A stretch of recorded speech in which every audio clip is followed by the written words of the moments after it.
اور جس دن اس نے یہ عمل کیا، جس دن اس نے ریپ کیا ہے، مرڈر کیا ہے، اس دن اس نے 5 ایکسٹرا بوتل شراب پی رکھی تھی۔ صرف گجرات اور بہار میں شراب پر پابندی ہے، ورنہ بنگال میں اور آپ کے اتر پردیش میں بھی اور جھارکھنڈ میں ان سب علاقے میں شراب پر بندش نہیں ہے، پابندی نہیں ہے، لیکن بہار میں پابندی ہے۔ لیکن وہاں پر بھی اندر ہوم ڈیلیوری ہو جاتی ہے، وہاں پر بھی کرتے ہیں لوگ۔ تو پہلے اگر 2 باتیں اس گھٹنے میں، جو 2 باتیں جو مین پوائنٹ ہے، اگر اس کو آپ دیکھیں گے، آپ کہتے کہ اگر ان 2 باتوں کو اگر نظر انداز نہ کیا جاتا تو ڈاکٹر اہانا بھی زندہ ہوتی، اور وہ باکسر اور وہ جو گارڈ تھا وہ مرڈرر نہیں بنتا، وہ ریپسٹ نہیں بنتا۔ لیکن لوگ کیا کہتے ہیں کہ ارے کیا ضرورت ہے اس زمانے میں نبی کی سیرت و سنت، نبی کی شریعت پر بات کرنے کی۔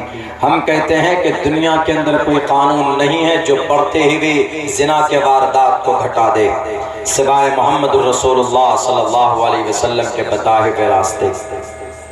ابھی ہمارے ملک ہندوستان میں ہر 1 منٹ میں 45 ریپ ہوتا، 45 واردات ہوتے ہیں۔ اگر ان باتوں پر عمل کر لیا جائے تو ہم لکھ کر پتھر پر دینے کے لیے تیار ہیں کہ 1 منٹ میں 45 کیا 45 منٹ میں بھی 1 ریپ نہیں ہو سکتا۔ ریپ ہو جاتا ہے، عزت لوٹی جاتی ہے، تب جا کر اس کو پھانسی کی سزا ہوتی ہے، یا اس کو 14 سال کے لیے بنواس، آجیون کاراواس کی سزا دی جاتی ہے۔ ایسا کوئی عمل لاؤ نا کہ ریپ ہونے سے پہلے، مجرم بننے سے پہلے اس بیماری وہ وجود میں نہ آئے۔ وہ کہیں نہیں ملے گا دنیا کے کسی سمویدھان میں، اگر کہیں مل سکتا ہے تو قرآن و حدیث کے اندر اس کا علاج مل سکتا۔ شراب کی وجہ سے زنا کے واردات ہوتے، اور شراب اللہ کے نبی علیہ السلام نے پہلے زمانے میں، اس زمانہ جاہلیت میں شراب بہت آسانی سے اس کا استعمال ہوتا تھا، ہر گھر میں شراب۔ جب شراب حرام نہیں ہوئی تھی، نشہ آور چیزیں، اللہ کے نبی علیہ السلام کے بارے میں کہا گیا کہ وہ نشیلی پدارت سے لوگوں کو نکالیں گے۔ نرا شنسم واجنم واجتری شیدیرم پوشنم سنمیریم ہے رتھم درگاد وسوا سدانو وشو سماترو، یعنی وہ دنیا کی گندگی سے لوگوں کو نکال کر ایک بہتر وشو میں تبدیل کرنے والی اگر مقدس ہستی کوئی ہے تو اس ذات کا نام، اس شخصیت کا نام نراشنس ہے، اور نراشنس کا دوسرا نام عربی کے اندر محمد صلی اللہ علیہ وسلم۔ آپ علیہ السلام نے کیا کہا شراب کے بارے میں؟ گندی چیز ہے۔ وَلَا تَشْرِبِ الْخَمَرَ فَإِنَّهَا مِفْتَاحُ كُلِّ شَرٍ، تمام برائیوں کی جڑ شراب۔ یعنی آپ نارمل حالت میں جو گناہ نہیں کر سکتے، آپ شراب پینے کے بعد you can do very easy، آسانی سے کر سکتے ہیں، بڑی آسانی کے ساتھ۔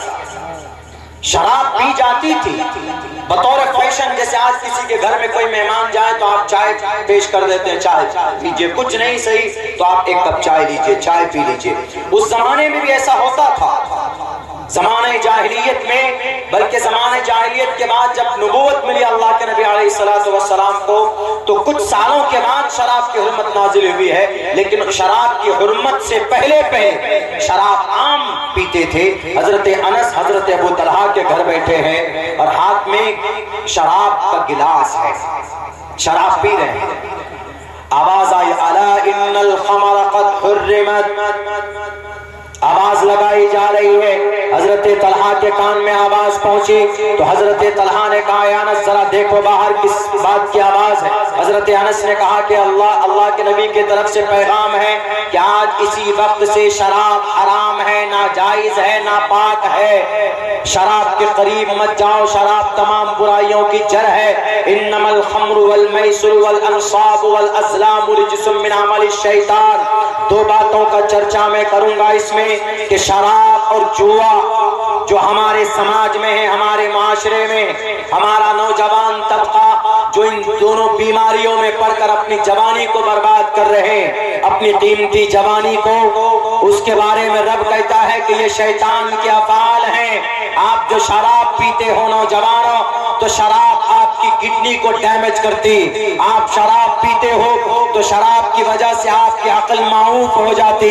آپ شراب پیتے ہو تو شراب کی وجہ سے آپ گالیاں بھی بک سکتے، آپ دوسروں کو برا بھلا بھی کہہ سکتے، آپ اپنی بیوی کو طلاق بھی دے سکتے. شراب کی حالت میں آپ زنا کے مرتکب بھی ہو سکتے، اور ہوا ہے.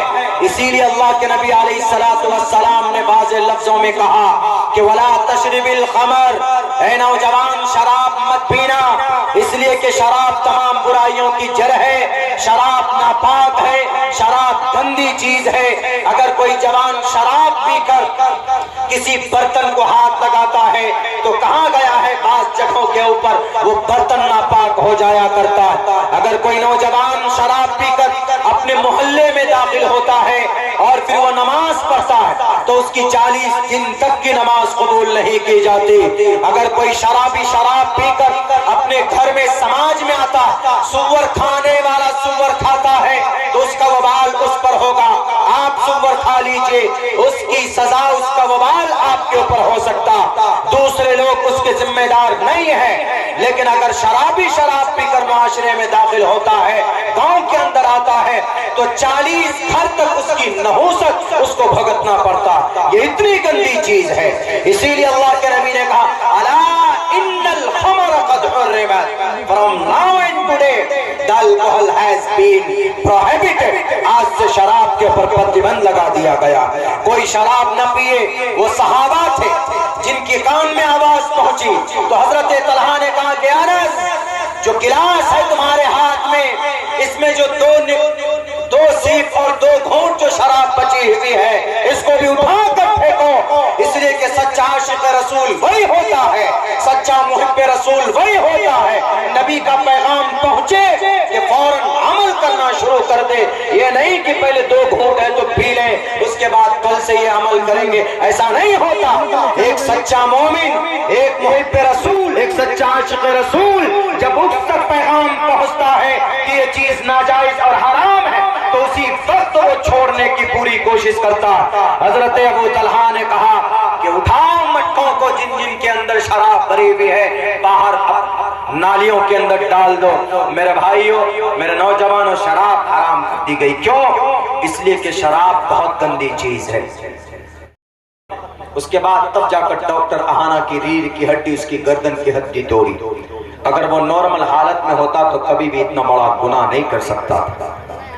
یہ ایک دن میں نہیں ہوا.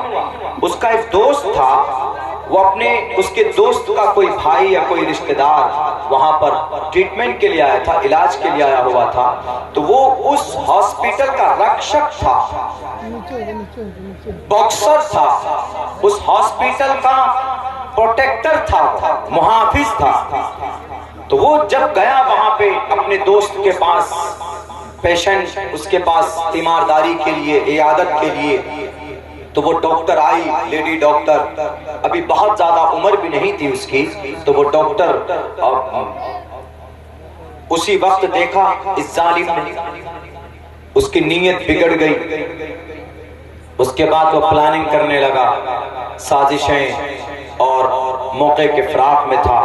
موقع محل دیکھ کر جس دن وہ 5 بوتل شراب لے کر آیا پارٹی کی اپنے دوست کے ساتھ، اسی دوست کے ساتھ جس کا بھائی مریض بنا ہوا تھا، بیڈ پہ لیٹا ہوا تھا، اس کے ساتھ 5 بوتل شراب پیتا ہے. 2 بوتل پیتا ہے، 3 بوتل رکھی ہوئی ہے شراب. اس کے بعد 12 بجے رات میں گیا اپنے اس بھائی کے پاس وہاں جب ڈاکٹر ہاسپٹل میں دیکھیں گے آپ کے رات کو 2 بجے 3 بجے 12 بجے وہ لوگ اپنی ڈیلی روٹین چیک اپ میں نکلتے کون سے مریض کی کیا حالت ہے کیا استھتی ہے.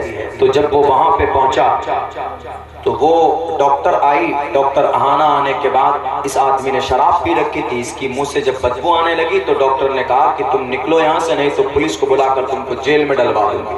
نوٹ الاؤ, اجازت نہیں ہے شراب پینے کے بعد اندر آنے کے لیے. تو وہ کچھ وہاں پر چھیڑتا ہے اس کو بیرک ہے. اسی بیچ میں اس کا فون آتا اس لیڈی ڈاکٹر کا گھر سے کہ بیٹی تم کب آ رہی. اس کے بھائی نہیں تھے, اس کی کوئی بہن بھی نہیں تھی, اکلوتی اولاد تھی ڈاکٹر اہانہ. اس کی کوشش یہ تھی کہ میں بہتر ڈاکٹر بنوں, ایمس تک ہم پہنچیں تاکہ ہم سماج کا اس کی خدمت کر سکیں, بندگان خدا کی کچھ ہم مدد کر سکیں. یہ نیت رہی ہے.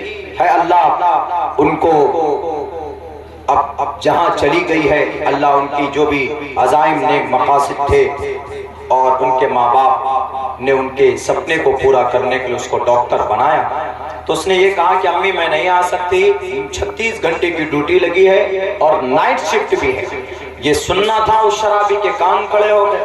اس نے کہا کہ آج تو بہت آسان ہے شکار کرنا.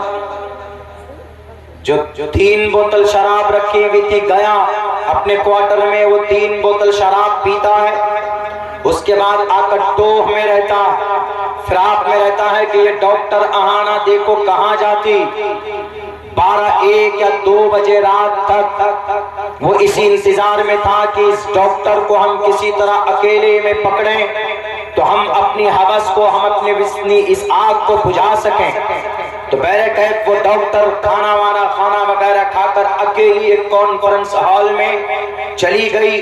اندر سے اس نے کنڈی بھی کوئی پروٹیکشن یا دروازے کو بند نہیں کیا, جا کر اکیلی لیٹ گئی, سو گئی. یہ آدمی پیچھے سے جاتا ہے, دروازہ بند کرتا ہے, 1 گھنٹہ تک وہاں پر رہتا ہے. 1 گھنٹہ تک رہتا ہے. پہلے ہی حملے میں اس کی کلائی کی ہڈی توڑ دی تھی, جو کہ وہ باکسر تھا اور باڈی گارڈ تھا. تو ظاہر سی بات ہے کہ جسمانی اعتبار سے کافی مضبوط رہا ہوگا. اس نے کہا کہ ڈاکٹر میڈم جو بھی باتیں ہوں گی پہلے ہی دفعے میں اس کی عزت لوٹتا ہے, اس کا مرڈر کر دیتا, تب بھی اس کا من نہیں بھرتا اس ظالم کا. مر جانے کے بعد, اس کے مرنے کے بعد بھی 4 مرتبہ اس معصوم ڈاکٹر کے ساتھ بلاکار کرتا, اس کے مرنے کے 4 مرتبہ بعد بھی. اسی لیے ڈاکٹر CBI کو اتنے دن لگے اس کیس کو سلجھانے میں کہ 5 مرتبہ ریپ ہوا ہے اس ڈاکٹر کا, اور ریپ کرنے والا ایک ہی شخص ہے کہ گینگ ریپ ہے. اسی سچویشن میں 2 ڈھائی 3 مہینے لگ گئے. بہرکیف اس ڈاکٹر نے اعتراف کیا, اس ریپسٹ نے اعتراف کیا کہ میں نے 5-6 دفعے کیے. اپنی حوث اور اپنی خواہش مکمل طور پر جب تک میں نے پوری نہیں کی میں وہاں سے نکلا نہیں. 1 گھنٹے تک اس بیچاری ڈاکٹر کے ساتھ ظلم زیادتی وہاں پر ہوتی رہی. یہاں پر 2 باتیں ایسی, اگر ہماری شریعت کی 2 باتوں پر عمل کر لیا گیا ہوتا تو یہ اتنے بڑے واردات کو انجام نہ دیا گیا ہوتا. ایک تو یہ اللہ کے نبی کا فرمان ہے کہ شراب مت پیو, ولا تشرب الخمر.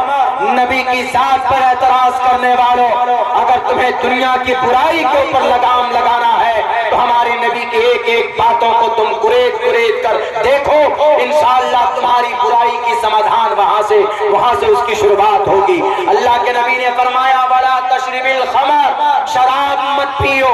اگر اللہ کے نبی کی اس حدیث پر, اس فرمان پر عمل کر لیا گیا ہوتا, اگر وہ ڈاکٹر, اگر وہ فائٹر شراب نہ پیتا تو اس کی عقل معاف نہیں ہوتی, وہ کبھی بھی آپے سے باہر نہیں ہوتا, اس کا کامن سینس کام کرنا بند کر چکا تھا. اسی لیے اس کو کچھ بھی نظر نہیں آ رہا تھا, صرف اپنی ایک خواہش, اپنا ایک ڈیزائر, اپنی ایک بھوک کہ ہم کسی طریقے پر اس عورت کا شکار کریں. اگر شراب نہ پیتا, نبی کی بات پر عمل کرتا, قرآن و شریعت کے فرمان پر عمل کرتا تو آج ڈاکٹر اہانہ زندہ ہوتی. دوسری بات جو مسنگ ہوئی وہ یہ, اللہ کے نبی نے فرمایا سماج کی بیٹیوں, ان المرأة عورة اذا خرجت استشرفها الشیطان. اللہ کے نبی فرماتے ہیں عورت ان المرأة عورت پردے کی چیز ہے، ان المرأة عورت پردے کی چیز ہے، اذا خرجت جب وہ باہر نکلتی ہے استشرقها الشیطان تو شیطان اس کے پیچھے نکلتا۔ اس سے صاف پتا چلتا ہے کہ عورت کو اکیلے باہر نہیں نکلنا چاہیے، عورت کو بنا فالتو کوئی کام نہ ہو ایسی بنا کام کے باہر نکل جاتی، بنا پردے کے باہر آپ نہ نکلیں، بنا کسی ضرورت کے آپ باہر نہ نکلیں، اور اکیلی تو قطعاً باہر نہ نکلیں۔ اللہ کے نبی کا جو فرمان ہے ان المرأة عورت اذا خرجت استشرقها الشیطان، جب عورت اکیلی باہر نکلتی تو وہاں پر دوسرا اس کے پیچھے شیطان لگ جاتا۔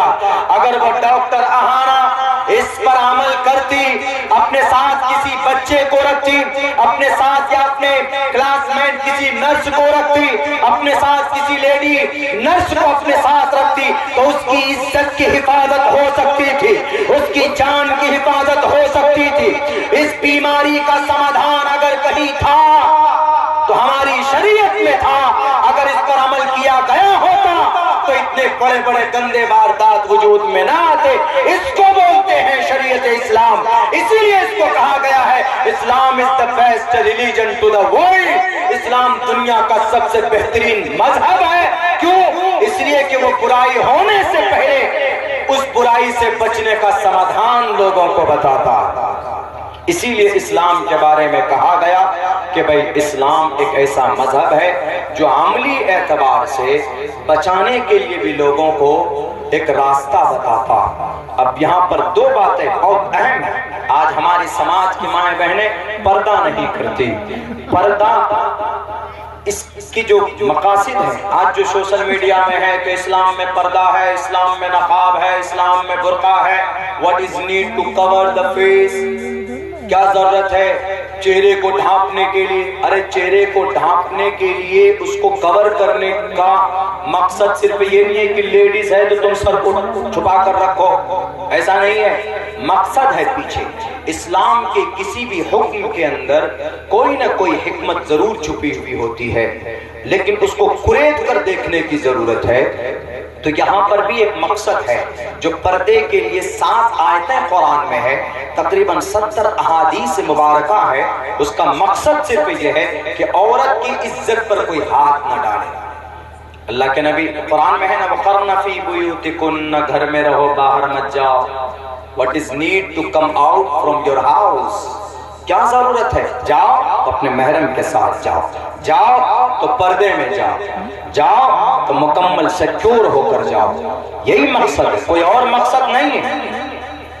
پردے کا صرف یہی مقصد ہے۔ دنیا والوں، ڈاکٹر اہانا اگر پردہ کرتی، اس کے بال کھلے ہوئے نہ ہوتے، اس کی شکل کھلی بھی نہ ہوتی اور اکیلی نہ ہوتی تو آج ڈاکٹر اہانا زندہ ہوتا۔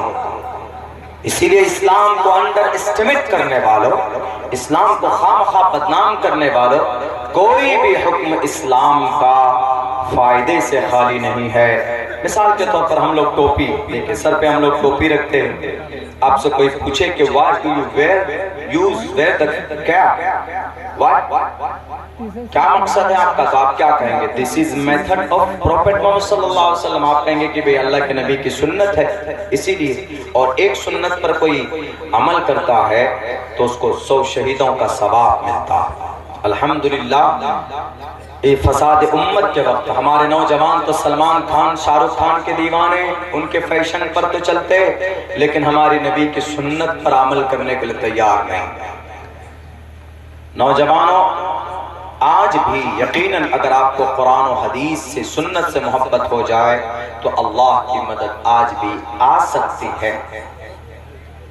ادھارن دیتا، نام نہیں لوں گا، وہ نام جو جھگڑا کا وشے بن جاتا آپ کے اتر پردیش میں، سرزمین انبیاء۔ سرزمین انبیاء میں اب تک تقریباً 17,000 صرف معصوم بچے شہید کیے گئے۔ میں صرف بتانا کہ قرآن اور سنت سے محبت کی طاقت کیا ہے، میں وہ بتانا چاہتا ہوں۔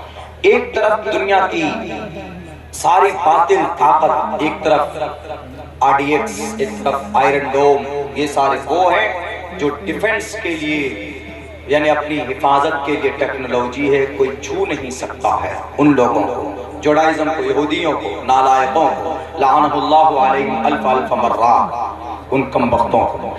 70,000 تو صرف معصوم بچے، 60,000 مرد عورت سب شہید کیے گئے ملا جلا کے پچھلے 13 مہینے سے ایسا ہوا۔ لیکن کیا وہ زمین تباہ ہو گئی؟ کیا وہ جگہ بالکل اس زمین سے، روئے زمین سے اس کا نام و نشان مٹا دیا گیا؟ بالکل نہیں۔ وہاں آج بھی لوگ زندہ ہیں، اور آج بھی بھلے ہی ملبے پہ کھڑے ہو کر نماز ادا کر رہے ہیں، جمعے کی نماز میں خطبہ دیتے ہیں اور اللہ کے پیغام کو عام کرتے ہیں۔ پتہ ہے کس چیز نے ان کو ثابت قدم رکھا؟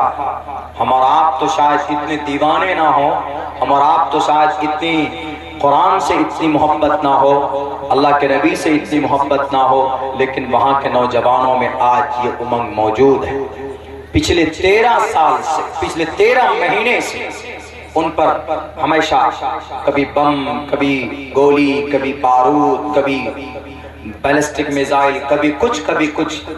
زیادہ لمبا ایریا نہیں ہے، 40 کلومیٹر ہے لمبا، 12 کلومیٹر چوڑا یہ ایریا ہے، 40-42 لاکھ لوگ رہتے ہیں۔ لیکن کیا اس جگہ کو اس روئے زمین سے ختم کر دیا گیا؟ نہیں ختم کیا گیا۔ صرف 4,000 نوجوان وہ ہیں جنہوں نے یہودیوں کو، ان کے ظلموں کو اور ان کے ناپاک ارادے کو مٹی میں اگر ملایا ہے تو وہ 4,000 نوجوان ہیں۔ 5,000 ہیں پہلے تو، لیکن 5,000 میں سے 4,000 الگ، وہ 4,000 وہ نوجوان ہیں بھارت کے نوجوانوں، وہ ہمارے اور آپ کے طرح سوشل میڈیا پہ بیٹھ کر سلمان خان کی باڈی کو نہیں دیکھتے، وہ ہمارے اور آپ کے طرح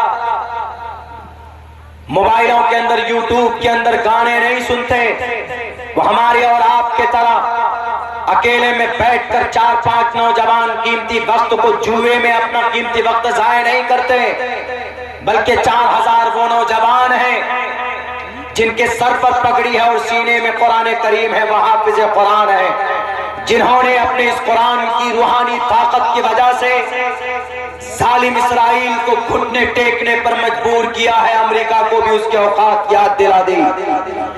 وہ آج کسی سے ڈرتے نہیں ہیں۔ یہ طاقت، یہ نصرت، یہ مدد اگر کسی کی طرف سے ہے تو اللہ تبارک و تعالیٰ کی طرف سے ہے، اور یہ مدد ان کے قرآن سے محبت کی وجہ سے ہے، ان کی شریعت کی محبت کی وجہ سے ہے۔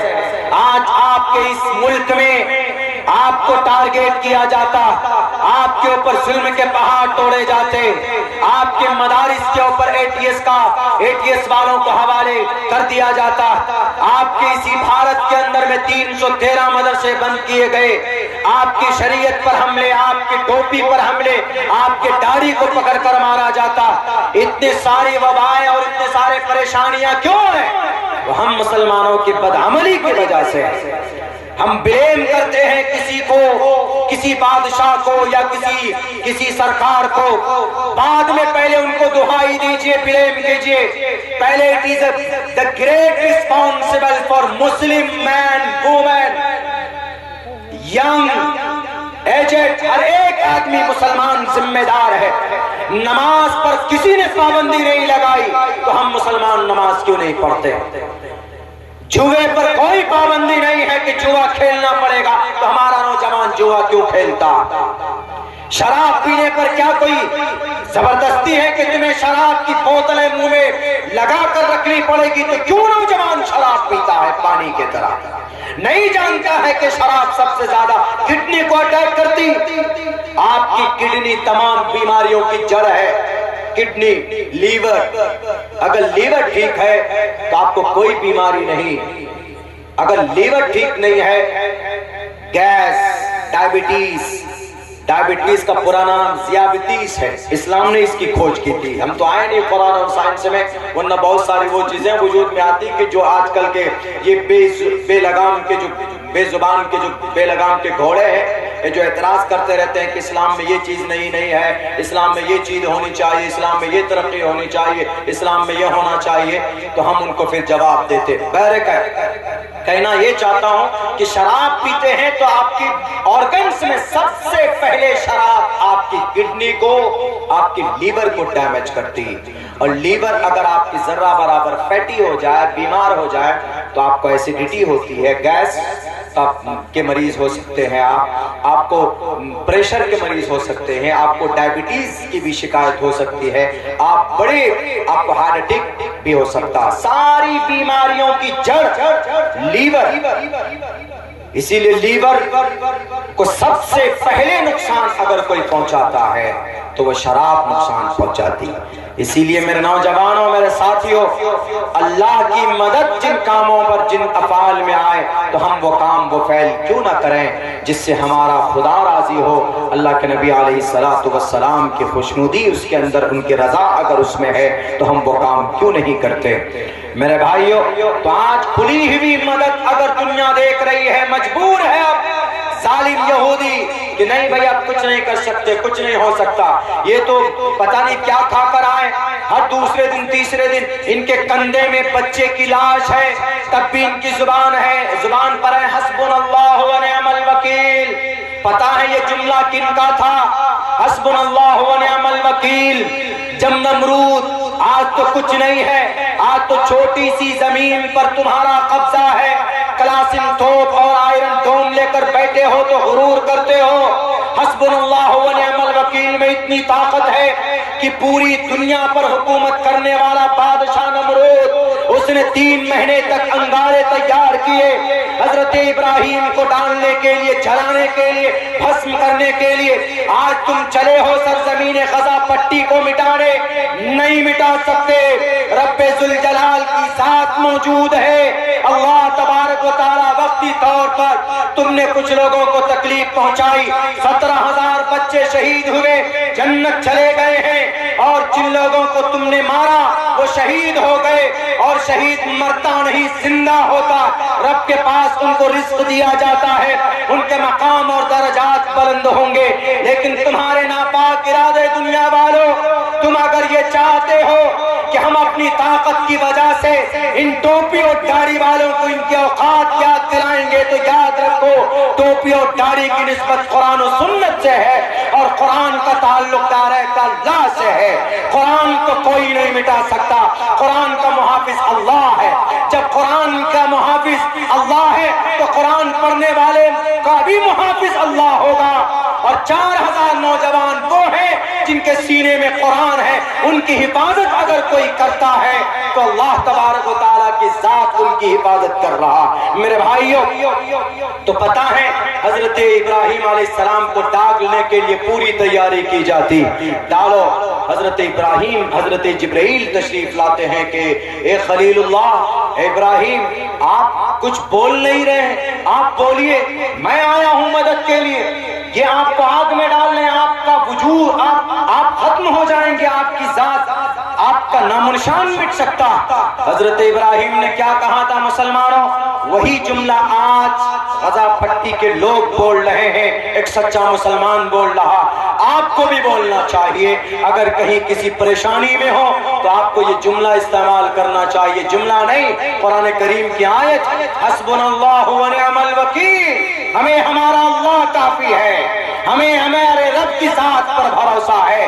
دنیا کی طاقت مٹ سکتی، حکومت 5 سال کی آ سکتی، 10 سال تک، 15 سال تک دنیا کے اندر بادشاہت ہو سکتی، لیکن قیامت تک اگر کسی کی حکومت ہے، اور قیامت کے بعد بھی سب سے بڑی حکومت کسی کی ہوگی تو رب ذوالجلال کی حکومت ہوگی۔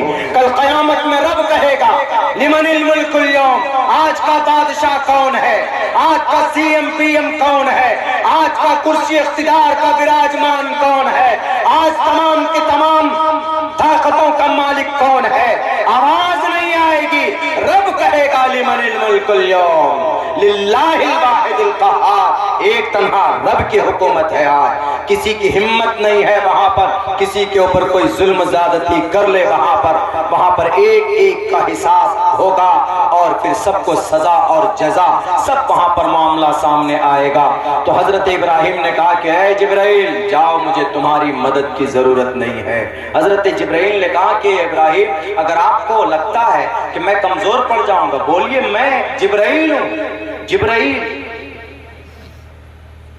قوم لوط کو تباہ و برباد کرنا تھا تو ان کی بستی کی نیچے ایک پر کا ایک حصہ داخل کیا، نیچے ڈالا اور اوپر لے جا کر آسمان سے پٹک دیا تھا. فجعلنا عالیہا سافلہ. آج کی جو پیلے پیلے جو ینتر تنتر لے کر کسی کے گھر توڑے جاتے، مسجد مدرسے توڑے جاتے، ان میں وہ طاقت نہیں ہے جو جبرائیل کے پر میں جو طاقت تھی. حضرت جبرائیل امین نے کہا، انہوں نے کہا کہ جاؤ جبرائیل، مجھے تمہاری مدد کی ضرورت نہیں ہے، میرا اللہ دیکھ رہا ہے کہ نہیں دیکھ رہا، ذرا یہ بتاؤ.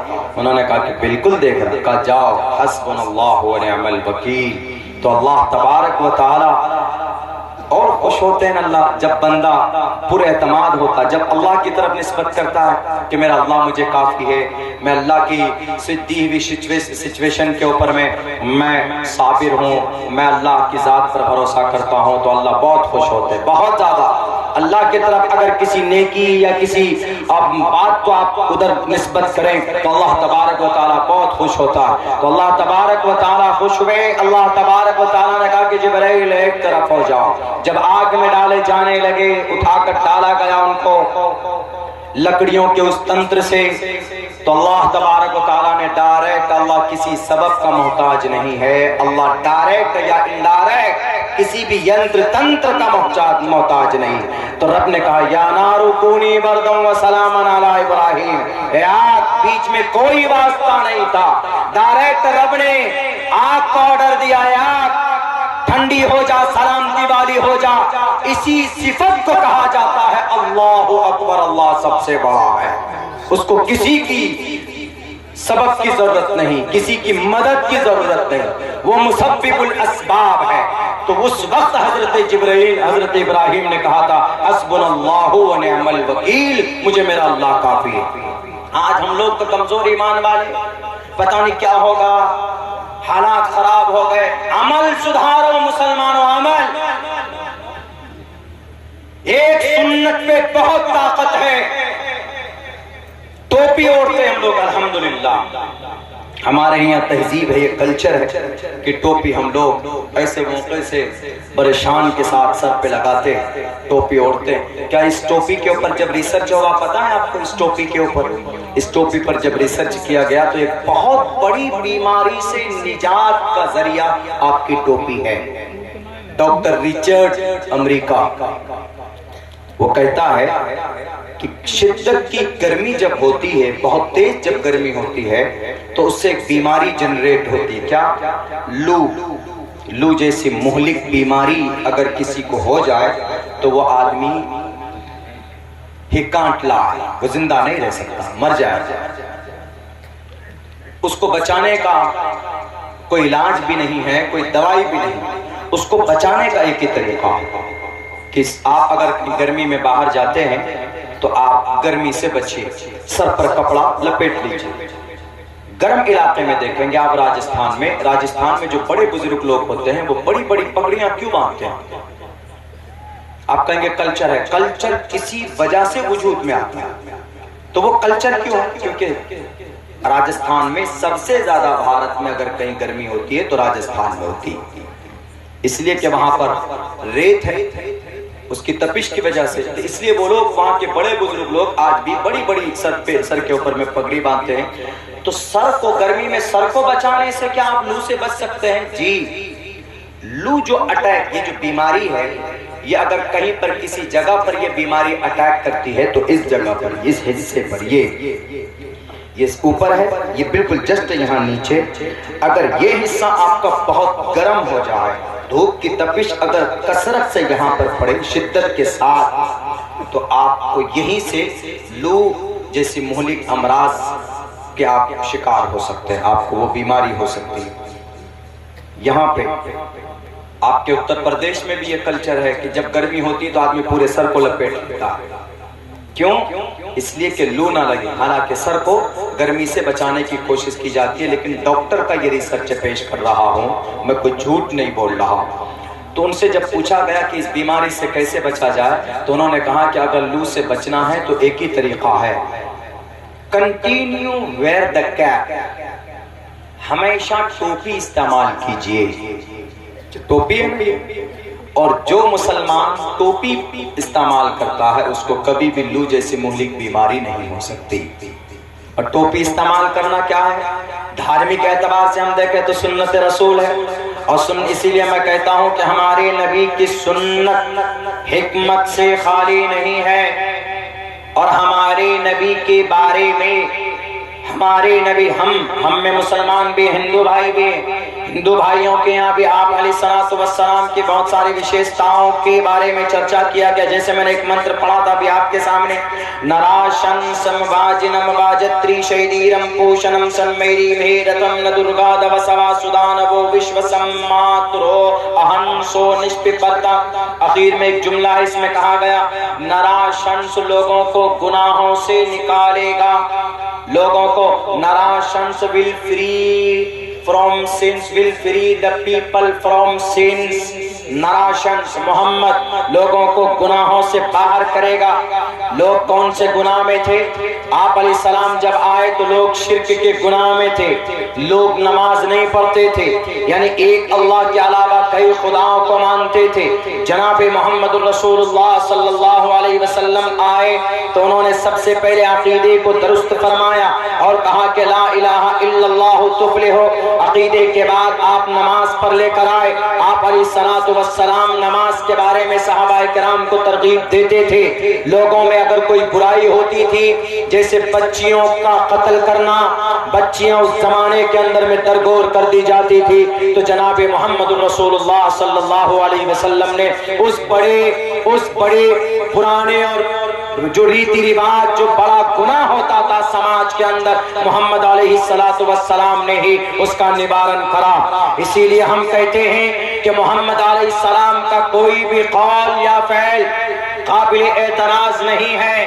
آج بھی دنیا تسلیم کرتی ہے، جو ودوان لوگ ہیں وہ مانتے ہیں اس بات کو کہ نبی پاک علیہ الصلوۃ والسلام کی سیرت اور ان کی سنت اور ان کی الہی ہوئی شریعت اگر 100% اس پر عمل کیا جائے تو میں قسم کھا کر کہنے کے لیے تیار ہوں کہ باتیں بالکل سچ ہیں کہ اس زمانے کے اندر، اس سماج کے اندر بہت ساری برائیاں رک سکتی. اب بتائیے قرآن کریم نے زنا کے جو سزا ہے، زنا اگر کوئی کرتا ہے الزانیۃ والزانی فاجلدوا کل واحد منہما 100 جلدہ، لیکن اس پر اعتراض تو لوگ کرتے ہیں کہ آپ کے قرآن میں دیکھیں اتنی سختی کے ساتھ یہ بات کہی گئی ہے کہ جو ریپسٹ ہوگا اس کو سزائے موت دے دو، اس کو کوڑے برساؤ، اس کو سنگسار کر دو. لیکن میرے بھائیوں پتہ ہے یہ صرف اس لیے زنا، سنگسار یا کوڑے لوگوں کے بیچ میں کہا گیا، لوگوں کے بیچ میں سزا ملنی چاہیے. جو سماج کا کوئی لڑکا اگر زنا کرتا، اگر کوئی چوری کرتا ہے تو اس کے ہاتھ کاٹے جائیں. یہ صرف اصلاح کے ذریعے سماج کے اندر میں برائی کو روکنے کے آرڈر سے ہیں کہ اگر کوئی برائی کرتا ہے تو اس کو یہ سزا ملے گی، لوگوں کے سامنے میں تو کوئی برائی نہیں کرے گا. جیسے مثال کے طور پر آپ کیسے روک سکتے ہیں اس بیماری کو؟ اللہ کا قرآن کہتا ہے کہ وَلَا تَقْرَبُوا الزِّنَا إِنَّهُ كَانَ فَاحِشًا، کہ زنا کے قریب مت جاؤ، بہت گندی چیز ہے. تو زنا کے قریب نہ جاؤ، کیا مطلب ہے اس کا؟ ہم کیسے زنا کے قریب نہ جائیں؟ ہم جائیں، اس کے راستے ہوتے ہیں، اس کو پہلے تیار کیا جاتا ہے. اس راستوں کو کیسے؟ موبائل کے ذریعے سے، فیس بک کے ذریعے سے، واٹس ایپ کے ذریعے سے. دیکھیں گے نا آپ فیس بک کے ذریعے سے ایسی دوستی ہوتی ہے، پاکستان سے یہاں آ کر شادی کر لیتے، یا یہاں کی لڑکیاں اٹلی چلی جاتی، یا چائنا کی لڑکی یہاں آ جاتی. وہ کمیونیکیشن. ابھی دیکھیں 2 دن پہلے ایک شادی ہوئی، ایک 80 سال کا بوڑھا آدمی ہے، شادی ہوئی ہے، وہ کوئی ہیروین ہے، وہ شاید 45 سال کی، اس سے شادی کر لی. ہم یہ نہیں کہتے کہ غلط ہے، لیکن ایک مائنڈ بلوئنگ چیز، مطلب ایک اٹریکشن ہے، ایک لگاؤ ہے. اسلام میں صرف ایک ہی راستہ ہے. اٹریکشن اسلام میں کچھ نہیں ہوتا. سوشل میڈیا حلا ہوائی اسلام میں نوٹ الاؤ. اگر آپ کو سماج میں اگر کسی عورت کے قریب جانا ہے، کسی لڑکی کے قریب جانا ہے، یا کوئی لڑکی کسی لڑکے کے قریب آنا چاہتا ہے تو there is only one way، ایک راستہ ہے، وہ راستہ نکاح کا ہے، شادی کا. اس سے پہلے یہ جتنے بھی نوجوان ہمارے جو ناجائز سمبند بناتے ہیں، نہ موبائل کی دوستی، فون کے ذریعے، سوشل میڈیا کے ذریعے جو قربت بڑھاتے ہیں نا، بہت خطرناک چیز ہے، یہ چیز نہیں ہونی چاہیے۔ اللہ کے نبی علیہ السلام نے میتھڈ بتایا، طریقہ بتایا، سماج کو پاک کرنا، زنا سے سماج کو مکت کرنا ہے تو شادی کرو۔ نبی کا فرمان ہے، یا معاشر الشباب، اے نوجوانوں کی ٹولیوں، من استطاع منکم الباءۃ فلیتزوج، تم میں اگر کسی کے اندر شکتی ہے، بینک بیلنس ہے، نان نفقہ بیوی کو دے سکتے ہو تو شادی کرو، فلیتزوج۔ کیوں؟ فإنہ اغض للبصر، شادی شدہ آدمی کی نگاہ کی حفاظت ہوتی ہے، کیونکہ اگر مارکیٹ میں جائے گا، کسی عورت کے اوپر اگر نظر پڑے گی، اس کی نیت کے اندر کوئی اگر ذرہ برابر کوئی تبدیلی آئی تو فوراً اپنی بیوی کے پاس جا کر اپنی خواہش پوری کر سکتا۔ فإنہ اغض للبصر وأحسن للفرج، زنا سے بھی بچ سکتا ہے۔ نبی کی بات ہے، لیکن سماج کی کتنی بڑی بیماری سے علاج ہے۔ نبی کی بات ضرور ہے، نبی کی حدیث ضرور ہے، 1458 سال پہلے حدیث کی کتابوں میں لکھی گئی، لیکن اللہ کے نبی علیہ السلام نے آنے والی نسل کی بھلائی کے لیے یہ جو زنا ہوتے، ابھی لکشمی نام کی لڑکی، یہی قریب میں آپ کا نیپال ہے، نیپال کی لڑکی بنگلور کے اندر، اس کے جسم کے 60 ٹکڑے کیے گئے، 60 ٹکڑے، اور 60 ٹکڑے کر کے فریج میں ڈھکا گیا۔ 19 دن کے بعد جب اس فلیٹ سے، جب اس روم سے بدبو آنے لگی، تب قریب کے لوگوں نے کہا کہ یہاں پر کچھ گڑبڑ ہے۔ جب تالا توڑ کر دیکھا گیا تو فریج کو اٹھا کر دیکھا گیا تو 1 2 3 نہیں، 60 ٹکڑے تھے اس لڑکی کے۔ کیا ہے یہ بنا شادی، یہ جو لیو ان ریلیشن ہے نا، گرل فرینڈ بوائے فرینڈ، یہ اس کا نتیجہ پاک رشتہ۔ اللہ کے نبی بھلے ہی بہت پہلے بتا کر کے گئے، لیکن اللہ کے نبی محسن انسانیت ہیں، قیامت تک کے لیے اللہ کے نبی کو ساری چیزیں بتا کر رب نے بھیجا تھا، دیکھ کر بھیجا۔ یا معاشر الشباب، وہ لڑکی شادی شدہ تھی، شادی ہو گئی تھی اس لڑکی کی، ایک بچی بھی تھی چھوٹی، لیکن اوپن مائنڈ بولتے ہیں، دھرم کچھ نہیں، کوئی بندش نہیں، بس کھل کر رہیں گے۔ تو اس کے شوہر نے کہا کہ تم میری بیوی ہو، میری دھرم پتنی ہو، تم یہ بیٹی ہماری ہے، اور تم جاتی ہو کسی سے بات کرتی ہو، تم کو میں نے دیکھا ہے رات کو 2 بجے بھی تم میسج کرتی ہو، please talk to me, I am not feeling sleepy, رات کو نیند نہیں آ رہی ہے، تمہاری یاد آ رہی ہے، اناپ شناپ اس طرح کہ کرتے ہیں نا دل پھیک عاشق لوگ۔ ہمارا نوجوان طبقہ سب کچھ بھلا کر یہی کام کرتے ہیں، بہت خطرناک اور بہت مہلک مرض ہے۔ بازارو لینگویج استعمال کر رہا ہوں، معاف کیجئے گا۔ تو پتہ ہے اس کے شوہر نے کہا کہ تمہارا سب کچھ میں ہوں، تم کو جو چاہیے میرے ساتھ کرو۔ اس عورت نے کہا کہ نہیں، مجھے نہیں چاہیے، میں اوپن مائنڈ ہوں، مجھے کھل کر زندگی گزارنے دو۔ تو شوہر نے اس سے کہا کہ ٹھیک ہے، تم آزاد ہو جاؤ، تم کو جو کرنا۔ وہ گئی جہاں کام کرتی تھی، وہیں کے ایک لڑکے سے دوستی ہوئی، 6 یا 7 مہینے تک دوستی رہی، الگ رہنے لگی تھی۔ ایک اس قانون کے بلبوتے پر جو قانون ابھی بنا ہے نا، یونیفارم سول کوڈ میں 18 سال کی لڑکی 21 سال کا لڑکا بنا شادی کے شادی والی زندگی گزار سکتے ہیں، اسی قانون کے پیش نظر وہ لوگ رہ رہے تھے۔ بھلے ہی وہاں پر یہ قانون امپلیمنٹ نہیں ہوا ہے، لیکن یہ لوگوں کے نوجوان کی دماغ میں یہ بھوت سوار ہو گیا ہے کہ یہ اس طرح کا کوئی جنات ہے کہ اگر وہ جنات کو لے آؤ تو بنا شادی کے بھی زندگی گزار سکتے ہو۔ تو اس طرح کے بھوت ان کے دماغ میں سوار ہوتے ہی 6 مہینے نہیں گزرے تھے، وہ لڑکا اس عورت کے گھر آتی، اس لڑکی اس عورت کے گھر پر رہتی تھی، وہ لڑکا وہ دونوں ساتھ میں مل کر رہتے تھے۔ ایک دن کسی بات پر انمن لڑائی ہوئی، لڑکا گیا اس کا گلا دبا کر مارتا ہے، پھر جاتا ہے باہر سے ایک چاقو لاتا ہے، بیٹھ کر اطمینان سے ایک رات میں کاٹتا، اس کے جسم کے ٹکڑے کرتا اور اس کو پھر فریج میں ڈال کر وہ بھاگ جاتا ہے، اپنے اڑیسہ پہنچ جاتا ہے۔ بہرکیف 19 20 25 دن کے اندر وہ کیس وہ میٹر سولو ہو گیا۔ لیکن کیا ہے اس سے بچنے کا کوئی طریقہ بتاؤ نا دنیا والوں، ہے تمہارے پاس؟ نہیں ہے۔ ہمارے نبی نے کہا، آپ علیہ الصلوۃ والسلام نے کہا، بلکہ قرآن کہتا ہن لباس لکم وانتم لباس لہن، ناجائز سمبند بالکل نہیں، مرد عورت ایک دوسرے کے لباس ہیں۔ نوجوانوں سے اللہ کے نبی فرماتے یا معاشر الشباب من استطاع منکم الباءۃ فلیتزوج، اگر آپ بالغ ہو گئے ہیں، آپ کو شادی کی اچھا ہے، آپ بیوی کو سکشم ہیں، ان کو خرچ دے سکتے ہیں، ان کو جنسی اعتبار سے آپ سکون دے سکتے ہیں، آپ ان کا نام نفقہ ادا کر سکتے ہیں، آپ ان کے ساتھ ایک بہتر زندگی گزار سکتے ہیں، تو رب کریم کا آخری نبی کہتا فلیتزوج، نکاح کرو، فإنہ اغض للبصر وأحسن للفرج۔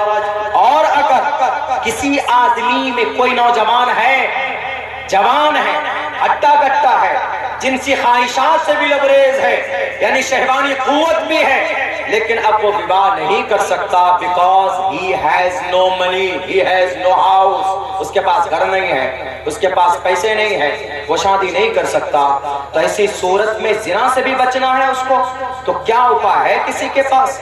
دنیا کا کوئی حکیم بھی نہیں بتا سکتا کہ سیکس کو کم کرنے کی کوئی دوائی آج تک نہیں بنی۔ کسی کوئی طبیب بتا دے، کوئی حکیم بتا دے، کوئی ڈاکٹر آف MBBS یا MD ڈاکٹر بتا دے، شہوت کو کم کرنے کی کوئی دوائی نہیں بنی ہے، بڑھانے کی دوائی ہے، کم کرنے کی دوائی نہیں ہے۔ لیکن آج اس ماڈرن زمانے میں بھی اگر شہوت کو توڑنے کا طریقہ اگر کوئی بتاتا ہے، کوئی ڈاکٹر کے پاس جب دوائی نہیں ہے، کسی ڈاکٹر کے پاس اس کا علاج نہیں ہے، ہمارے نبی فرماتے ہیں اگر تمہارے پاس شہوانی قوت ہے لیکن تم بیوی شادی نہیں کر سکتے، تم غریب ہو، تم قاری غربت کو دیکھ کر کوئی بیوی لڑکی نہیں دیتا، تم اس کے خرچ برداشت نہیں کر سکتے، تمہارے پاس گھر نہیں ہے، تمہارے پاس بینک بیلنس نہیں ہے، لیکن وہ طاقت تو تمہارے اندر ہے، جنسی خواہشات تو ہر انسان کے اندر ہے، کیسے کنٹرول کرو گے؟ ہمارے نبی نے اس کا بھی علاج بتایا، وَمَن لَّمْ يَسْتَطِعْ، اور جس آدمی میں سکشم نہ ہو، شادی نہیں کر سکتا ہے، وہ یعنی دنیاوی اعتبار سے خرچ برداشت نہیں کر سکتا ہے، تو اللہ کے نبی فرماتے فَعَلَيْهِ بِالصَّوْمِ، روزہ رکھو، روزہ رکھنے سے جنسی خواہی فَإِنَّهُ لَهُ وِجَاءٌ، یہ شہوت کو توڑتا ہے، روزہ یہ شہوت کو کم کرتا ہے۔ مل گئی دوائی، ڈاکٹر کے پاس نہیں، ہمارے نبی کی حدیث میں دوائی مل رہی، بتائیے کوئی دوائی نہیں ہے، لیکن اللہ کے نبی فرماتے ہیں دونوں طریقہ، دونوں راستے۔ اللہ کے نبی نے اس لیے شادیاں کی، اور مسلمانوں میں اس لیے شادی کے رواج، بنا شادی کے نہیں رہ سکتے، مت رہیے، بنا شادی انسان کے فطرت کے خلاف۔ منوسمرتی میں ایک منتر ہے، شروع میں پڑھا تھا، اس کا ویکھیا کرتا ہوں، یتھا وایوں سماشرتے سرو جیونتے جنتا تتھا گرستاما ورتتے اتارا شراما۔ کہتے شادی کیوں ضروری ہے؟ اسلام میں شادی پر کیوں فوکس ہے؟ اسلام میں شادی پر فوکس اس لیے ہے تاکہ لڑکی لڑکا دونوں گناہ سے بچ جائے۔ بچیاں بالغہ ہو، شادی کرائیے، دیر مت کیجیے، لڑکا جوان ہو جائے، بالغ ہو جائے، فوراً شادی کرائیے، بالکل دیر مت کیجیے، اور کوشش ہو اپنی نگرانی میں رکھے اپنے بچوں کو اور اپنی بیٹیوں کو، اپنی لڑکیوں کو، اپنے لڑکوں کو۔ آج جو بچیاں اور بچے ہمارے جو مرتد ہو رہی ہیں نا بچیاں، یہ ہماری اسی کا نتیجہ ہے کہ ہم تساہل سے کام لیتے ہیں۔ کیا کہا گیا اس منتر میں؟ وہی پیغام جو اللہ کے نبی کی حدیث میں یتھا وایوں، وہاں پر ہے یا معاشر الشباب، اے نوجوانوں، نوجوانوں کی جماعت سنو، یہاں پر بھی ہے یتھا وایوں، اے نوجوانوں، منوسمرتی کا منتر ہے، کتنی بہترین بات بتائی، یتھا وایوں سماشرتے سرو جیونتے جنتوا، جیسے ہوا سانس انسان کی زندگی کے لیے ضروری ہے، ایسے ہی انسان کی پوتر زندگی کے لیے شادی ضروری ہے۔ منوسمرتی میں مہاجل پلوان والے منو فرماتے، وقت چونکہ کافی ہو چکا ہے، میں بھی اپنی بات پوری کرنے کی کوشش کرتا ہوں، بس مختصراً یہ باتیں آپ کے سامنے اس کو ویاخیا کر دوں۔ یتھا وایوں سماشریتے سرو جیونتے، جیسے انسان کو زندہ رہنے کے لیے سانس ضروری ہے، ویسے ہی پوتر زندگی کے لیے بیوی ضروری ہے۔ کیوں بیوی ضروری ہے؟ اس لیے ضروری ہے اگر نسل کو آگے بڑھانا۔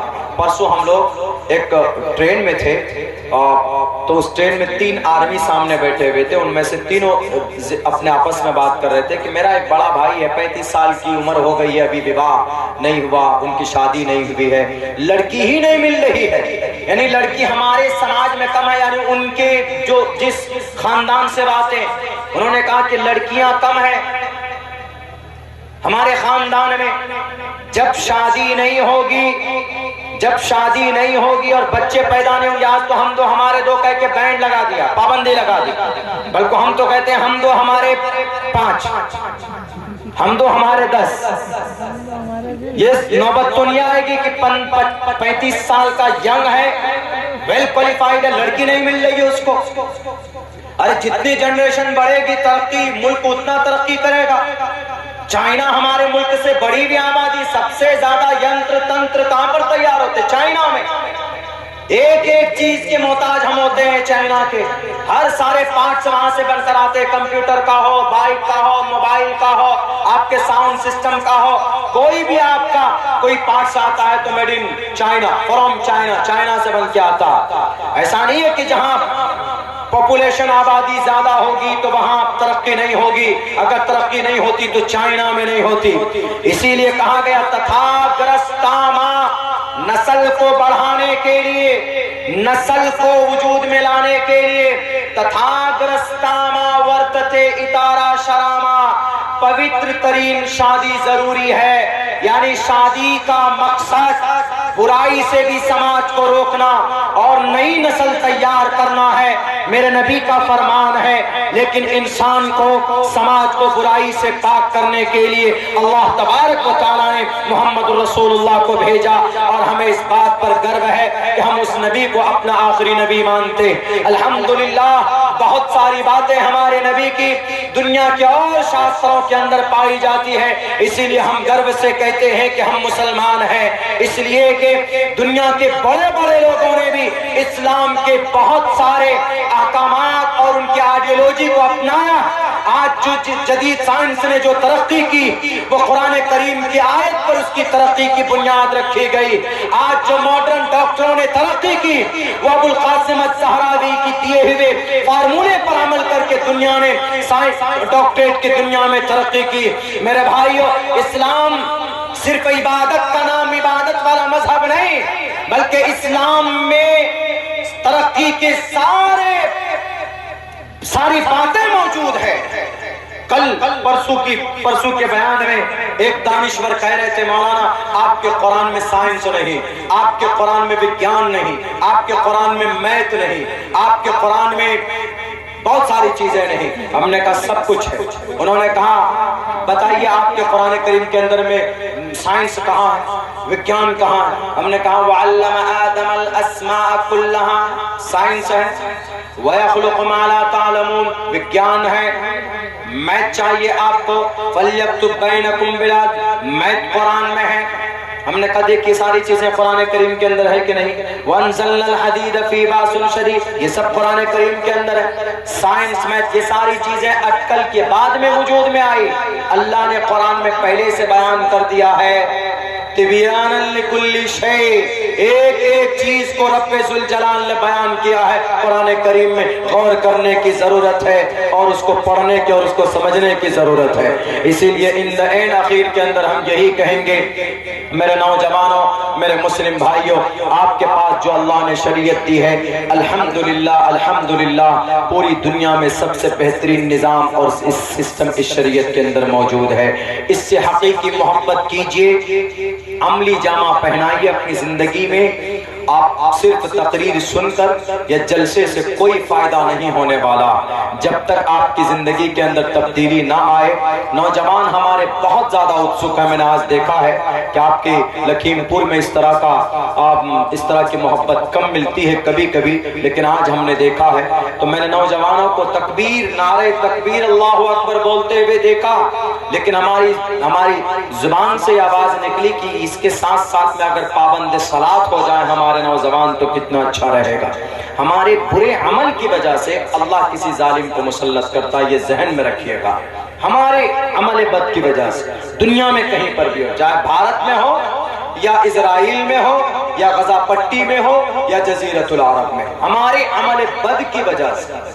ادھارن دیتا ہوں، ابھی جو ہماری جو وقف کی پراپرٹی ہے، اس پہ بھی چونکہ بہت بڑا ابھی جگہ جگہ پروگرام ہو رہے ہیں تو 2-3 منٹ میں یہ میں آپ کو سمجھاتا ہوں کہ اس پر وبال کیسے آیا۔ ہم لوگوں کی غلطی کی وجہ سے اس پر وبال آیا۔ 9.5 لاکھ ایکڑ زمین ہے وقف کی ہمارے بھارت میں، 9.5 لاکھ ایکڑ زمین جو آمدنی ہے وقف کی، وہ آمدنی کہاں جا رہی ہے؟ وقف کی پراپرٹی کی آمدنی ہوتی ہے نا، کہیں پر بلڈنگ ہے، کہیں پر فلیٹ ہے، کہیں پر زمین ہے، ٹاور ہے، کہیں پر کوئی کمپنی ہے، کہیں پر کوئی فیکٹری ہے، اس کو لیز پر دیے ہوئے، تو وہ پیسے جا کہاں رہے ہیں؟ کہاں پر خرچ ہو رہا ہو پیسہ؟ وہ پیسہ کرپشن کا شکار ہو رہا، وہ پیسہ بدعنوانی کا شکار ہو رہا۔ اس وجہ سے اللہ نے لوگوں کو مسلط کیا۔ میری بات کڑوی ضرور ہے، دلائل کی روشنی میں بات کرتا ہوں۔ مہاراشٹر ایک چھوٹا سا صوبہ ہے، 1 لاکھ ایکڑ زمین ہے وہاں پر، وقف کی پراپرٹی کی جو زمین ہے وہاں 1 لاکھ ایکڑ، ان میں سے 70,000 ایکڑ زمین وہ غیروں کے قبضے میں ہے۔ 1990 سے لے کر سن 2002 تک 11,000 کروڑ روپے کی وقف کی پراپرٹی بیچی ہے وقف کے رکھوالوں نے۔ ان کے گھر پہ فارچونر گاڑیاں، جن کو چیئرمین بنایا سوچا کہ جنت میں بیٹھ گیا، ان کو نہیں پتا کہ وقف کی پراپرٹی کو کوئی بیچ نہیں سکتا۔ تم چیئرمین بن جاؤ کہ تم صدر بن جاؤ، تم رکھوالے ہو، وقف کی پراپرٹی نہیں بیچ سکتے۔ جیسے آپ کی مسجد ہے، مسجد کے نام وقف ہے، مسجد کے نام رجسٹری ہو گئی، تو جو مسجد کا متولی ہوگا وہ چیئرمین ہوا، تو کیا مسجد کا متولی زمین مسجد کی بیچ سکتا؟ نہیں بیچ سکتا۔ یہی ہے وقف کی پراپرٹی۔ صرف بچی کتنی زمین ہے وہاں کی صرف 30,000 ایکڑ زمین بچی ہوئی ہے۔ اس 30,000 زمین میں کہیں پر ٹاور ہے، کہیں پر کوئی کمپنی ہے، کہیں پر کوئی شاپ ہے، کہیں پر کوئی شاپنگ مال ہے، اس کا رینٹ آتا، اس کا کرایہ آتا، تو سالانہ کرایہ 10 کروڑ روپے۔ بتائیے 10 کروڑ، ان 10 کروڑ روپے کو کہاں خرچ ہونا تھا؟ ان 10 کروڑ روپے سے مدرسہ چلنا چاہیے۔ ان 10 کروڑ روپے سے، یہ صرف مہاراشٹر کی بات ہے، وقف کی جتنی بھی آمدنی ہے ان ٹوٹل آمدنی سے ہمارے مدارس میں ایکسپینڈ ہوا، مدارس میں خرچ برداشت کرتے یہ لوگ، مدارس میں اس کی رقم بھیجتے، مسجد کے اماموں کو رقم بھیجتے اور مکتب کو وجود میں لاتے۔ ان تینوں کے علاوہ اگر ڈاکٹر بننا ہے سماج کے بیٹوں کو، سماج کی بیٹیوں کو، تو ڈاکٹر بنانا منع نہیں ہے۔ ڈاکٹر بنانے کے لیے آپ کو 2 سال کے لیے نیٹ میں بیٹھنا پڑے گا۔ نیٹ کی تیاری کے لیے، ڈاکٹریٹ کے لیے کوئی کوچنگ سینٹر بنانا چاہیے تھا، اور پرشاسن میں جانے کے لیے UPSC اور PSC کی تیاری کرنا، PCS کی تیاری کے لیے کوئی کوچنگ سینٹر نہیں بنایا۔ وقف کی پراپرٹی سے یہ سب سنستھا بنایا جا سکتا تھا۔ آج ہم اغیار کے یونیورسٹی میں جاتے ہیں تو بچیوں کے برقعے کھینچے جاتے، ہمیں وہ یونیورسٹی بنانی چاہیے تھی۔ یعنی اگر وقف کی پراپرٹی کا صحیح استعمال ہوتا تو بھارت کے اندر 20-25 کروڑ مسلمان غربت کی زندگی نہیں گزارتے۔ اگر آج جو یہ دن آیا، اگر آج جو یہ برا وقت آیا ہے، یہ انہی نالائقوں، ظالموں، کرپٹ اور غداروں کی غلطی اور ان کی سزا ہے جو اس بل کو بھگتنے کے لیے اس کو بھگتنا پڑ رہا۔ اس میں سنشودھن کی بات کہی جا رہی، آج بھی بے ایمانی ہوتی۔ بہت سارے بڑے بڑے شہروں میں جو فلیٹ ہے، جو بلڈنگ ہے، جو وقف کے نام ہے، کرایہ 25,000 روپے ہے آج کی تاریخ میں، لیکن وقف کی سلپ میں کتنا کرایہ لکھا جاتا ہے؟ 250 روپے لکھا جاتا ہے، باقی 24,000 22,000 روپے کہاں گئے؟ پیٹ میں گیا۔ تو اللہ تبارک و تعالیٰ تو مسلط کرے گا۔ اسی لیے اگر وقف کا صحیح استعمال پہلے ہوتا تھا، امام ابو حنیفہ کے 65 مدرسے چلتے تھے دمشق میں بیت المال سے، بیت المال کا بدلا ہوا نام وقف کی پراپرٹی، وقف بورڈ ہے۔ امام شافعی کے 55 مدرسے چلتے تھے وقف بورڈ سے، امام مالک کے 15 مدرسے چلتے تھے وقف بورڈ سے، امام احمد ابن حنبل کے 6 مدرسے چلتے تھے وقف بورڈ سے۔ آج دارالعلوم دیوبند کو چلانا ہو تو چندہ کرنا پڑتا، ندوے کو چلانا ہو تو چندہ کرنا پڑتا، شاہی مراد آباد کو چلانا ہو تو بجٹ نکالنا پڑتا، مظاہر سہارنپور کو چلانا ہو تو ایک بچے پر سالانہ 10-10 12-12 ہزار روپے خرچ ہوتا ہے مہینے کا، وہ بجٹ نکالنا پڑتا۔ اگر یہ وقف بورڈ کی ساری آمدنی ایمانداری سے اگر قوم کے اوپر صرف ہوتا تو یہ آج قوم ذلیل اور رسوا نہیں ہوتی، آج یہ قوم یہ غربت کی زندگی نہیں گزارتی۔ ان کے پاس ان کا ڈاکٹر بھی ہوتا، ان کے پاس ان کے عالم علماء بھی کثیر تعداد میں ہوتے، ان کے پاس ان کے جج بھی ہوتے، ان کے پاس ان کا UPSC میں کوالیفائڈ ہونے والی ایک بڑی جماعت بھی ہوتی، MB MBBS ڈاکٹر کے میدان میں ایک بڑا طبقہ ہوتا، اگر اس پلیٹ فارم کا صحیح استعمال ہوتا۔ نہیں ہو رہا ہے، اس وجہ سے اللہ نے ظالموں کو مسلط کیا، اور اگر نہیں سدھری یہ قوم پوری دنیا میں قسم کھا کر کہتا ہوں کہ مسجدیں اور مدرسے سب شہید کر دیے جائیں۔ دیکھ لیجئے گا، اس لیے کہ اللہ کا فیصلہ ہے دو ٹوک لفظوں میں۔ اگر شریعت سے تم لوگ پہلو تہی اختیار کرو گے، کرپشن کرو گے، گھوٹالے کرو گے، تو اللہ تبارک و تعالیٰ کسی اور قوم کو پیدا کر کے ان سے اپنا کام لے گا۔ میرے بھائیوں، ان دا اینڈ باتیں بہت ساری کہنے کی، آخر میں یہی کہنا چاہتا ہوں کہ گرو کیجئے اور اللہ کا شکر گزار بھی بنیے کہ آپ ایمان والے ہیں۔ سب سے بڑی قیمتی دولت اللہ نے آپ کو نوازا ہے، قیمتی دولت سے سرفراز کیا ہے۔ بس اس کی حفاظت یہ ہے کہ پابندی سے نماز پڑھیے۔ نوجوان جو شراب پیتا ہے، شراب سے توبہ کیجیے، کثرت صلاۃ کی عادی بنیے، اور جوا مت کھیلو نوجوانوں۔ یہودی اتنی طاقتور اس لیے نہیں ہیں وہ جوا کھیلتے، بلکہ یہودی اتنے طاقتور آج اس لیے ہیں، انہوں نے پچھلے 70 سال میں تعلیم پر اتنی محنت کی ہے، اتنی محنت کی ہے، دنیاوی تعلیم، حالانکہ کامیابی کی دلیل نہیں ہے وہ، لیکن آج وہ دنیاوی اعتبار پر تجارت میں تو کامیاب ہے نا، آج وہ دنیاوی اعتبار سے پیسوں میں ان کے پاس بینک بیلنس ہے نا۔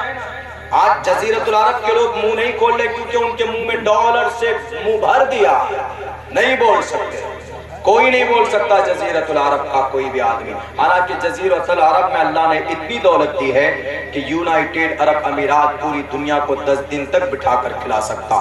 اس لیے نوجوانوں، میں یہی کہوں گا کہ اس فساد کے وقت میں آپ کو تیار ہونا ہے، قوم کے لیے، سماج کے لیے اور اپنے آپ کے لیے تیار ہونا ہے۔ اپنے آپ کے لیے تیار ہوئیے، مطلب آخرت کی تیاری کیجئے، اور دوسری چیز یہ ہے قوم اور سماج کے لیے کہیں پر بھی کوئی ظلم ہوتا ہے تو اس ظلم کے خاتمے کی کوشش کیجئے، اور اپنے گھر والوں کا سہیوگ کیجئے، سپورٹ کیجئے۔ ماں باپ کا ادب و احترام بہت ضروری ہے، اور ان کے ساتھ رہیے، ان کو سپورٹ کیجئے۔ میں اپنی بات ختم کرتا ہوں۔ ایک ہاسپٹل ہے، ہمارے بڑے بھائی سجاد لکھیم پوری صاحب جو بہت مشہور ہیں ہمارے علاقے میں، انہوں نے ایک پرچہ دیا ہے کہ اپیکس ہاسپٹل ہے، ڈاکٹر عبدالسلام صاحب، الحمدللہ ڈاکٹریٹ چونکہ ایک خدمت کا ایک بہت بڑا فیلڈ ہے، ان کا وہاں پر ہاسپٹل ہے۔ کیا نظام، کیا سسٹم ہے میں نے تو دیکھا نہیں ہے، باقی آپ لوگ کو واقف کرانا تھا کہ آپ لوگوں کو اگر ضرورت ہو تو اپنی وسعت کے حساب سے وہاں پر جا سکتے ہیں، دیکھیے۔ اور میں ان کے لیے بھی دعا کروں گا کہ اللہ ان کے اس ہاسپٹل کو قوم اور سماج کے لیے زیادہ سے زیادہ تعاون پیش کر سکیں، خدمت کر سکیں، اور ورنہ ڈاکٹر لوگ تو پیسہ بھی بہت لیتے ہیں۔ اب صرف پہلے زمانے میں حکیم ہاتھ کو اس طرح پکڑتے اور فوراً بیماری بتا دیتے تھے، آج کل اگر آپ فیور لے کے بھی پہنچیں گے تو 5 چیک اپ لکھے گا، جاؤ بلڈ ٹیسٹ کراؤ، یورین ٹیسٹ کراؤ، یہ ٹیسٹ کراؤ، وہ ٹیسٹ کراؤ۔ اس طرح کے بہت سارے فرضی باتیں ہوتی ہیں، لیکن جو سچے ڈاکٹر ہوتے ہیں، آج بھی ایسے ڈاکٹر موجود ہیں کہ جو پوائنٹ ٹو پوائنٹ کام کرتے ہیں، جو ایگزیکٹ بیماری ہے اس کو دیکھ کر میڈیسن اویلیبل کراتے ہیں۔ اللہ ڈاکٹر عبدالسلام صاحب کی جائز مقاصد میں اور پھر اخیر کے اندر میں پورے گاؤں والوں کا میں شکر گزار ہوں کہ آپ نے مجھے یہاں پر بلایا۔ اللہ سے دعا کرتا ہوں اللہ آپ کے اس جوش اور جذبے کو سلامت رکھے، اور آپ نے آپ کے جو بھی جائز مقاصد ہے اس کے اندر بھرپور کامیابی عطا فرمائیں۔ یہ مولانا ساجد صاحب اچھا کوما میں ہیں، ایک عالم دین کوما میں، ان کے لیے شفا کی دعا کیجیے کہ اللہ تبارک و تعالیٰ ان کو شفا کاملہ عاجلہ دائمہ مستمرہ عطا فرمائے۔ محمد معروف صاحب ہیں، دعائے مغفرت ان کی۔ اچھا یہ دعائے مغفرت پتہ چلا کہ یہ ہماری گاڑی کا بھی ایکسیڈنٹ ہوا تو کسی مدرسے میں مغفرت کی دعا ہونے لگی، تو ایکسیڈنٹ کی خبر پہنچتے بھی 20 تاریخ کو ہی ہوا۔ ہماری گاڑی کا اللہ نے بچایا، پروگرام کر کے جا رہے تھے تو رات کو 3:30-4 بجے ڈرائیور کی آنکھ لگی، گاڑی 15 فٹ کھائی میں گری، تو یہ گردن میں سب میں چوٹ آئی، لیکن اللہ نے بڑے اس سے حادثے سے بچایا۔ تو جیسے ہی سوشل میڈیا میں صبح ڈال دیا بچوں نے، وہ انشورنس والوں نے ڈال دیا، وہ ہمارا دوستوں میں سے اس کو ہم نے بھیجا تو اس نے پورا پھیلایا۔ اب ایک مدرسے میں قرآن خوانی ہو رہی کہ مولانا عبداللہ کا ایکسیڈنٹ ہو گیا۔ ارے ایکسیڈنٹ ہو گیا، بتاؤ زندہ ہے کہ مرے؟ تب وہ فون کرتا حضرت آپ زندہ ہیں؟ میں نے کہا نہیں ہوں۔ تو ہیلو کس نے بولا؟ بولا نہیں میں قرآن خوانی کرا رہا تھا۔ میں کہا نالائق تم فون ہی نہیں کرتے کم وقت تم۔ میں ٹھیک ٹھاک ہوں الحمدللہ۔ تو ایسے بھی لوگ کہیں زندہ ہیں اور ان کے لیے مغفرت کی دعا کر رہے ہیں۔ محمد معروف صاحب ان کی شفا کے لیے دعا کریں، اور دعائے مغفرت ڈاکٹر اسماعیل مرحوم لکھا آپ نے۔ چلیے مولانا عمران صاحب، یہ نام ہے نا آپ کا؟ اور نعیم صاحب، بڑی محنت رہی آپ کی، میں بیمار ہو کر بھی آپ کے یہاں پروگرام میں پہنچا، یہ آپ کی محبت کی کھلی دلیل ہے۔ جب کوئی کسی سے بہت سچی محبت کرتا ہے تو اللہ راستہ نکالتا ہے۔ ہم یہاں پر پہنچے ہیں، اللہ سے دعا کرتے ہیں کہ اللہ تبارک و تعالی ہمارے اس محفل کو، ہماری آمد کو بے پناہ قبول فرمائے۔ دعا کریں صدر صاحب ہیں،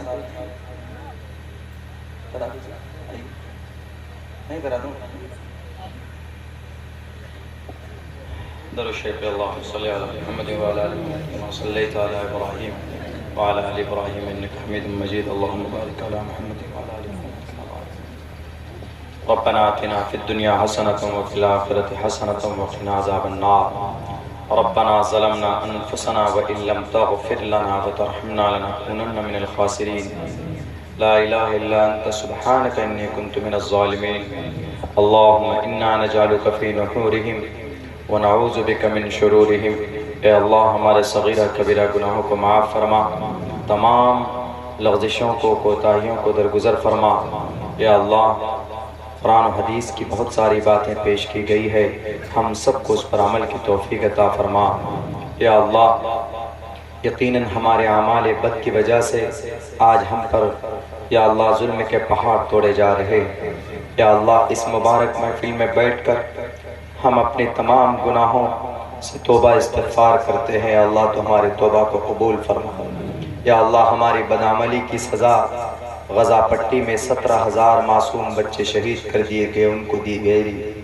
یا اللہ ان تمام بچوں کو جو شہید ہو گئے ان کے درجات کو بلند فرما۔ یا اللہ غزہ پٹی، سرزمین انبیاء، لبنان، پوری دنیا میں جہاں پر بھی یا اللہ ظلم کے پہاڑ توڑے جا رہے ہیں، ان تمام مسلمانوں پر رحم و کرم کا معاملہ فرما۔ یا اللہ مسجد اقصی کی حفاظت فرما، حرمین شریفین کی حفاظت فرما۔ یا اللہ جو لوگ ظلم کر رہے ہیں ان کو ہدایت کی توفیق دے دے، اگر ہدایت ان کے مقدر میں نہیں ہے تو ایسے ظالموں سے اس دھرتی کو پاک و صاف فرما دے۔ یا اللہ ہمارے ملک ہندوستان میں بھی ہمارے مدارس کی حفاظت فرما، ہمارے مکاتب کی حفاظت فرما، ہمارے ایک ایک مساجد کی حفاظت فرما۔ یا اللہ خانقاہوں کی حفاظت فرما، علماء کرام کا ادب و احترام ہمارے دلوں کے اندر یا اللہ ہمارے علماء کرام کی عزت و آبرو کی حفاظت فرما یا اللہ ان کی دینی خدمات کو قبول فرما یا اللہ دین کا کام جہاں پر بھی چل رہا ہے ہو رہا جس اعتبار سے جس نظریے سے جس لیول پر یا اللہ تو ان کو قبول و منظور فرما دے یا اللہ اس جلسے کی برکت سے اس گاؤں کے اندر خوشحالی پیدا فرما یا اللہ اس جلسے کی برکت سے یا اللہ اس گاؤں کے اندر امن و امان کا ماحول قائم فرما اس جلسے کی برکت سے دین کی فضا کو عام فرما ہر گھر کے اندر دینداری کی فضا کو عام فرما ہماری مائیں اور بہنیں سماج کی بہو بیٹیاں یا اللہ ان کو اپنے گھروں میں دین کی فضا کو عام کرنے کی یا اللہ توفیق عطا فرما دینی ماحول پیدا کرنے کی صحیح اور توفیق عطا فرما اور ہمارا جوان طبقہ یا اللہ اپنی قیمتی وقت کو ضائع کر رہا ہے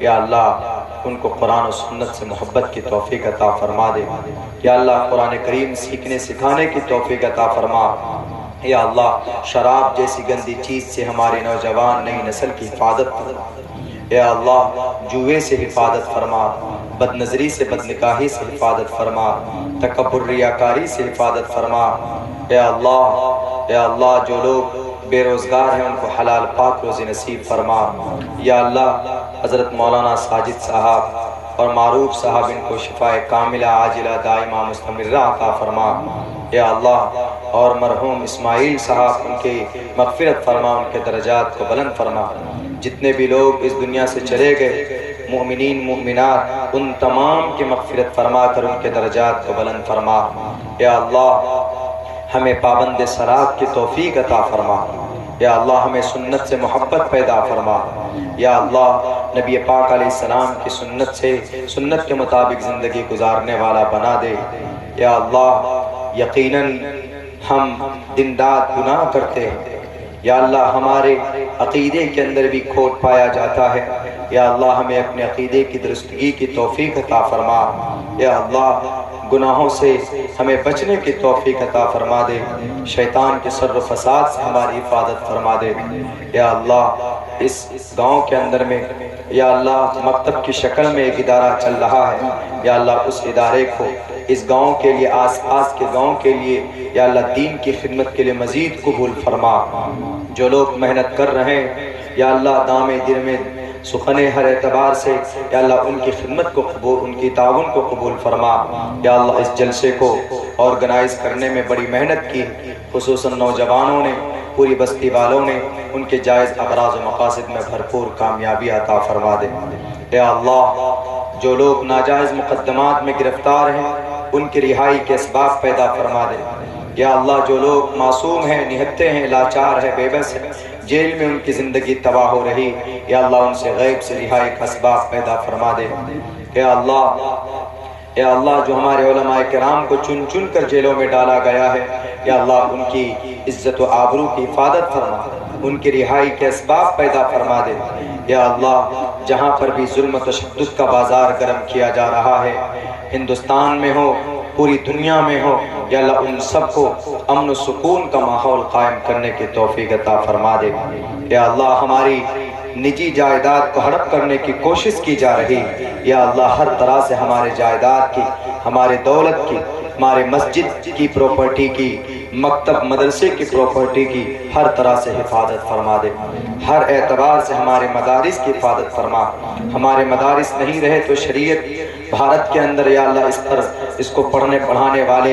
یا اللہ کہاں سے ہوں گے یا اللہ ان کا خاتمہ ہو جائے یا اللہ ہمارے مدارس کی حفاظت فرما علماء کرام کی حفاظت فرما یا اللہ ہمارے جتنے بھی ادارے ہیں جس لیول کے ہیں چھوٹے بڑے ہر اعتبار سے ہر شر و فساد سے ان کی حفاظت فرما یا اللہ دین کی خدمت کے لیے قبول فرما اس چھوٹی سی مختصر سی محفل کو نبی پاک علیہ السلام کے صدقے طفیل میں قبول و منظور فرما صلی اللہ تبارک و تعالی علی خیر خلقہ محمد و آلہ و اصحابہ اجمعین برحمتک یا ارحم الراحمین.